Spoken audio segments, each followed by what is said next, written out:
Welcome back to Book Break. In this video we are going to do a deep dive into George Orwell's novels. But before I get into the video, I just wanted to let you know that we are hosting a giveaway of this complete George Orwell collection. It's absolutely gorgeous. Look at all these themed covers. They've all got matching backs as well with George Orwell's face. The giveaway is going to be hosted on our Instagram at BookBreakUK. I will put the link in the description box below, so go over there to see all the details for how you can win all of these books. So on with the video.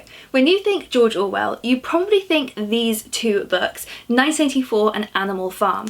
These are both powerful political novels. 1984 is a dystopian novel about a totalitarian state where even citizens' thoughts are policed, and Animal Farm is an allegory meant to represent the early years of the Soviet Union. It's about an uprising on a farm that leads to even more corruption. I've actually talked a bit more about both of these books in a video we made on classics that predicted the future, because both of these novels turned out to be eerily prescient. So I'm assuming you knew about these novels, both brilliant books, both very, very famous. But did you know about these? In this video, I'm going to talk you through some of Orwell's less famous books that still display just as much of the political passion that has made his two most famous books so beloved. His debut book was Down and Out in Paris and London. So this came out when the policeman Eric Blair decided to give up his post and become an investigative journalist and publish his memoirs under the pen name George Orwell. He was just 29 when he wrote this, and a lot of the stories in here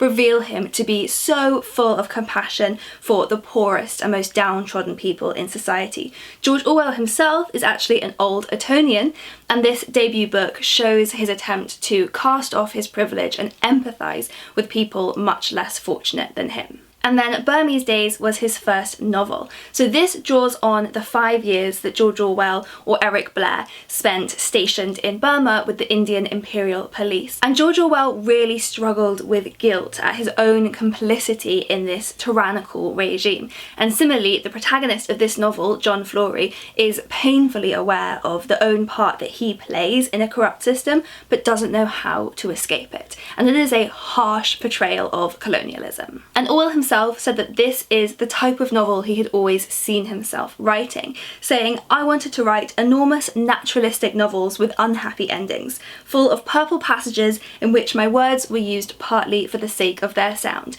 and he thinks that this hit a lot of those qualities. Then The Road to Wigan Pier was Orwell's first book to have sold in significant numbers. It's non-fiction. It outlines his argument in favour of socialism and questioning British attitudes to socialism. So in here he describes his own middle-class upbringing and talks about the development of his political conscience. And he also explains in here why so many people who would benefit from socialism and should support it are still likely to be opposed to it. So it's still a very, very relevant book. Homage to Catalonia is Orwell's personal account of the Spanish Civil War, which Orwell said was the defining moment in his political outlook, and the reason that every book he wrote since the war was against totalitarianism and for democratic socialism. At the time, it was pretty controversial for exposing the ugly truth about divisions within Spain's anti-fascist left, but it has since become the most widely read book about the Spanish Civil War. And the book is a mixture of Orwell's trademark, astute political observations